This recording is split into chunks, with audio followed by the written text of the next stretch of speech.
Hey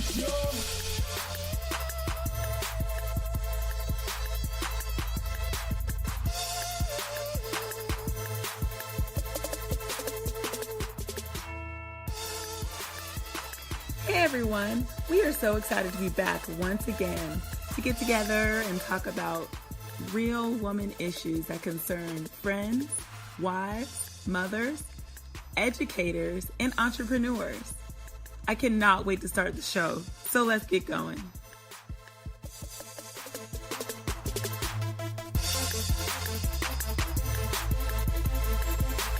Hey everyone. Hi. It's us. Can we get started on Friend Fix? I'm sorry. I'm Sharifa. And I'm Kisha. And this is Sweet Tea and Sunshine. Wow, a year later and it still sounds great. I guess we're going to stick with this name.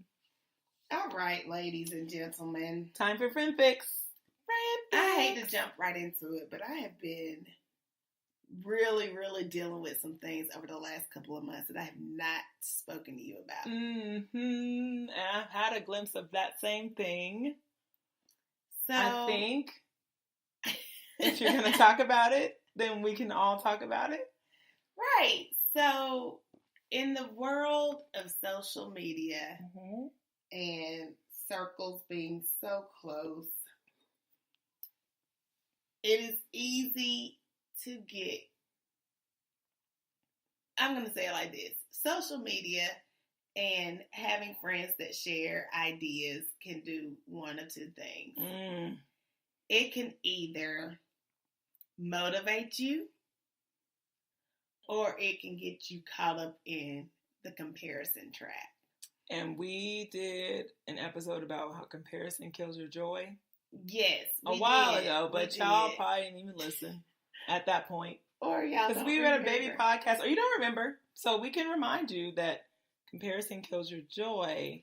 It does. But we need to talk about situationally exactly what that looks like. Right. So for my situation, I was in a circle of friends, and we were absolutely using each other as springboards, you know, just to bounce things off of each other. Like a mastermind group. Yeah, and it was really good. Like, we definitely helped each other out with some ideas. Some people came in with their ideas fully developed, and they were simply reporting out. There were others who were kind of wondering what steps should be taken next. Right. And so it was a really good little brainstorm group. In which I was not there. I could not make it. Right. So it was really good, and I was excited. I was motivated. I felt like, yes, let's do this. Right. Well, I hit a lull because of situations in my family. You know, my sister was getting ready for her surgery, and I had to get ready for things at school. I had to get things nailed down at school. It was just a whole lot of things happening where I hit a lull. Yet the circle of friends kept going. Yes. And where on some days when I would look at what they've accomplished or get an inbox message from them, I'm like, yes, that's true. I need to get back on it. Right. And then one moment I found myself feeling kind of jelly. Left behind or jealous? Left behind because I was comparing what I was doing to what they had finished and accomplished in that month's period of time, where I was still where I was when we sat at the table.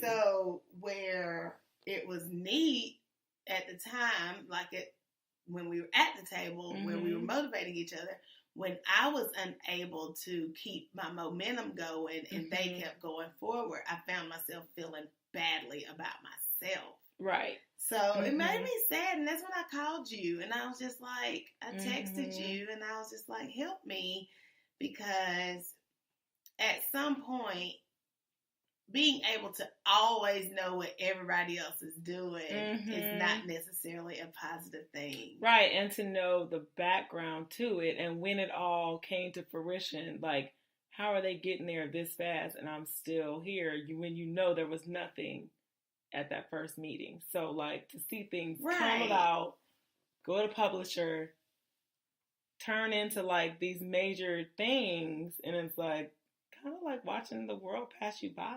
Exactly. So I just want to know, I mean, it's a thin line, I think, so how do you protect yourself? How can, the audience protect themselves from falling into this thing? Because we'll trick ourselves and say, oh, I just like seeing XYZ for motivation, but then it's doing something to our spirit. And that's not good. That's when it's a problem. Yeah. So how do we even if you're not like an entrepreneur, I know we've been going hard on entrepreneur stuff, and that's just because that's the space we're in, and that's cool.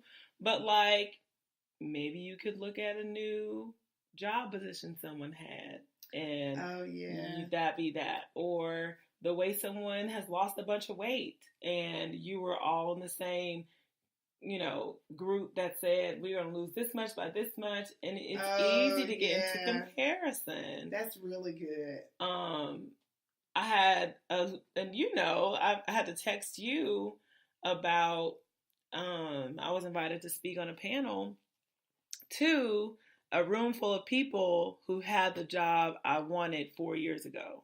Right. And so it literally had me shook. I'm not shook to say what I need to say because I felt like, yeah, but I've been teaching 13 years. I knew pretty much everybody in that room already. And It was like looking at them like you over me. Like I just felt very offended by the fact that all these people in this room got that opportunity and I did not. So it was one of those, I guess, woe is me. I don't know. Well, it's kind of that whole, I feel like both of those situations led us to a moment of insecurity. Because it was like, what do they have that I don't have? For the people who got the position that you didn't get. Right. And then for me, it's like, good Lord, am I just not as driven? Again, what do they have that I don't have? Right. Am I not as driven? Do I not care as much? Do I not have the grind? Am I not doing enough? Yeah. So, And I think for you, it probably was harder because, as entrepreneurs, we're in charge of our own work. But for me, it was like, I didn't have any control to get into that position ever. I've applied plenty of times. I just never got it. Right. So it was just kind of like a bitterness. But for you, it could have been used as motivation. To me, luckily, I come to a place where I didn't even want the position anymore. So I was like, why am I judging these people? So I had to flip it and figure out what I was doing because I'm doing something totally different from that. So I just had to focus on that part and not focus on the past me who wanted to be in that position, I guess. But for you could have either looked at it as comparison or been like, what am I doing to get closer to that goal? Why it had me so messed up is because normally what has happened in the past when I saw things like that, it was like, oh, yeah, let me go and do. Let me go and work on mine. Oh, goodness, if she did it, I know God's going to bless me where I can do it too. Oh, like it is normally that. And that's what messed me up when I started feeling like I got into this slump of looking down on myself like I wasn't accomplishing as much as I needed to be accomplishing as quickly as I needed to accomplish it. It went wrong fast. But was it because, and it's just a question, was it because that's something that you think is true? That you hadn't been putting as much work into it as you needed? I knew I had, in the last month, I know good and well I have not. Right, so it was more so that I felt convicted. Life circumstances put you in a different position so you weren't able to do all those things. Then if you had, you probably wouldn't even be comparing yourself to their progress, right? That's true. Yeah, if I had the positioning at that time to be able to really go hard and grind and give my full undivided attention to it. And that's what I had to do. I thought about it. I said, well, Lord, I am just in a totally different circumstance. Yeah. My schedule is not nearly as flexible. Right. I have a bunch of people that I'm responsible for, not only my children and my husband, but I had turned into be responsible for the people at my job, and then a newfound responsibility of making arrangements for my family and being responsible for their housing during the time that my sister was having her surgery. So it was a whole lot of uncommon things going on, but it did still make me, for what, the devil will play on any moment of weakness that he sees. Right. And entrepreneurs also don't get a lot of slack. Like all those things in the world, in the entrepreneur world, are just things, because everybody has a list of roadblocks. You know what I mean? So entrepreneurs are really proud to say, I've got 12 things on my list, and I'm the soccer mom, and I do this and this, and I still grind. You know what I mean? Like, it's that pride thing. So to admit that there's things that are existing in your life right now that are slowing down your actual business is not easy to say. I need to take a break. I need to scale back. I need to focus on this and not this. And I don't know if you actually physically or, said it out of your mouth, like, I'm going to pause on this and I'm going to focus on this. I think you were just trying to do a little bit of this when you were really only focused on the other. Right. So you didn't give yourself the time to allow yourself to be like, okay, look, I'm going to step back from this and work on it. Right. When you really weren't, then you turn around and you're like, I thought I was working on it, but you really weren't working on it because you were focused on something totally different. That is so right. That's so true.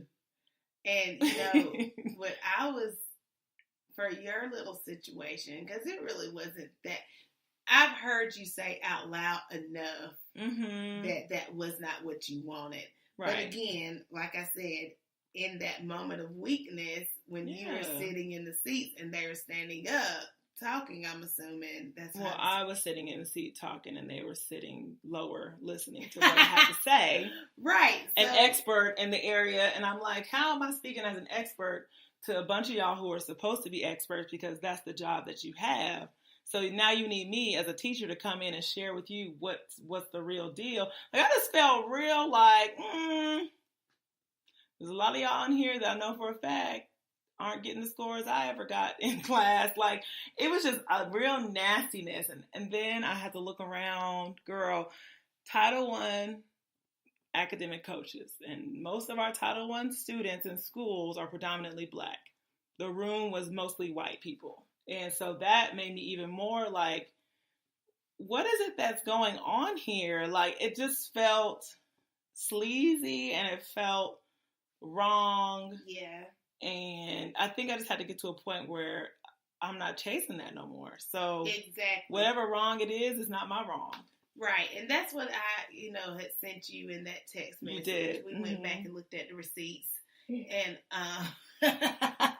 you basically got me all the way together about it and was like, how sad is it? It's not against a pay raise to be in that position. What are you chasing after? Like, here we go. Somebody has put some type of expectation before us that we are supposed to be chasing board office status, when in reality, that's not what? Even like, what are we chasing that status for? It's the same amount of money. You're doing something somebody else is telling you to do. Let that be motivation. Your intellectual property is, at that point, it is only the county. So it's not even like I would be able to do any of this in that position. Right. Like, so I'm like, that's not even something. And the sad thing is after the meeting, the position was even offered. Like, we need someone like you at the county. And I was like, that's not, I've kind of moved past that. And it was love how the Lord protects us from ourselves. Right. Because a lot of times we get grumpy about it, and then we look back and it's like, thank you for not opening that door up for me, because I'm looking back and I'm just like, that's not what I wanted. That's what I needed. Right. Like, it wasn't what I thought it was. And if I had gotten a job that I applied for in many, many different directions this past summer, Like, I wouldn't have had the best school year ever.